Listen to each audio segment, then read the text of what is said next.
अब भारत ने अमेरिका पर बड़ा शिकंजा कस दिया है।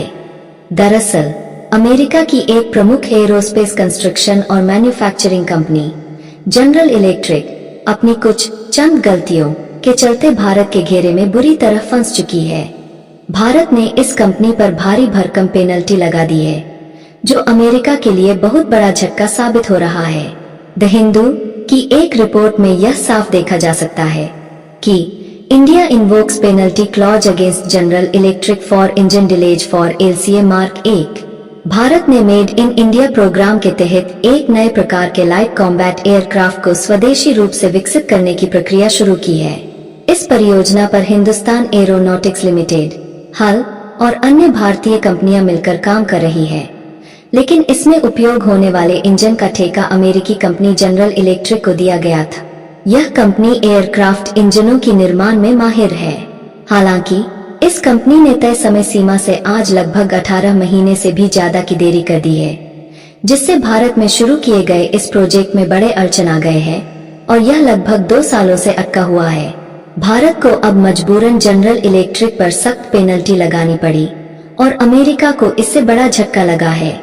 रिपोर्ट्स में यह भी सामने आया है कि यह देरी भारतीय वायुसेना की क्षमता पर बुरा असर डाल रही है।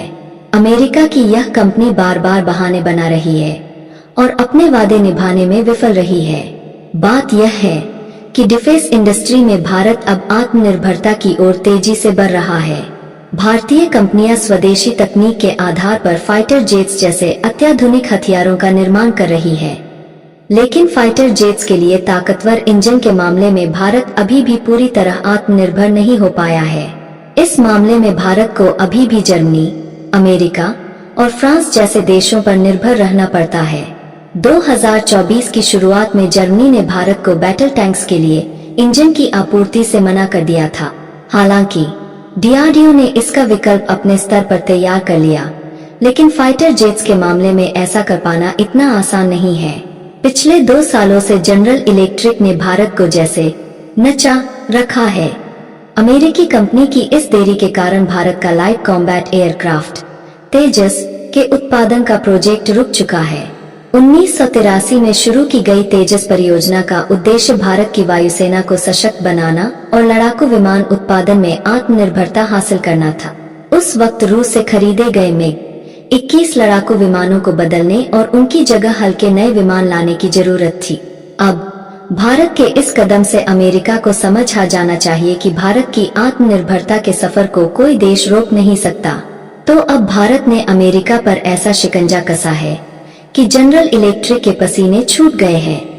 हमारे तेजस फाइटर जेट के नए अपग्रेडेड वेरिएंट मार्क 1 के लिए इंजन सप्लाई का ठेका तो अमेरिका की जनरल इलेक्ट्रिक को मिला था, पर वह समय पर डिलीवरी करने में पूरी तरह विफल रही। यह वही कंपनी है जिसने पहले तेजस के कुछ अन्य मॉडलों में भी अपने इंजन दिए थे और इसलिए हमने इस नए वेरिएंट के लिए भी इनसे इंजन खरीदने का निर्णय लिया। लेकिन अब हाल यह है कि अमेरिका के वादे हवा में उड़ रहे हैं।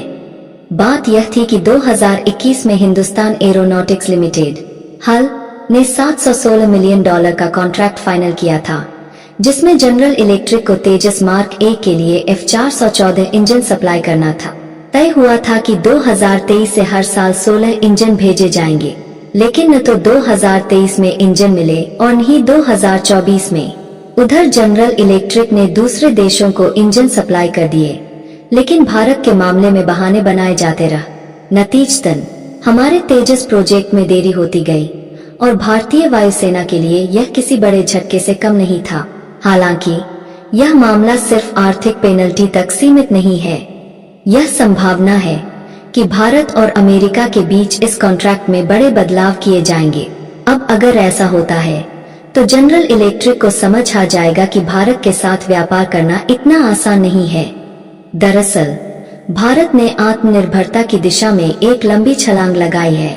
स्वदेशी तकनीक पर फाइटर जेट्स और अन्य हथियार बनाने में हमारी कंपनियां काबिल हो रही है, लेकिन आधुनिक और शक्तिशाली इंजनों की तकनीक में हमें अभी भी कुछ चुनौतियां हैं।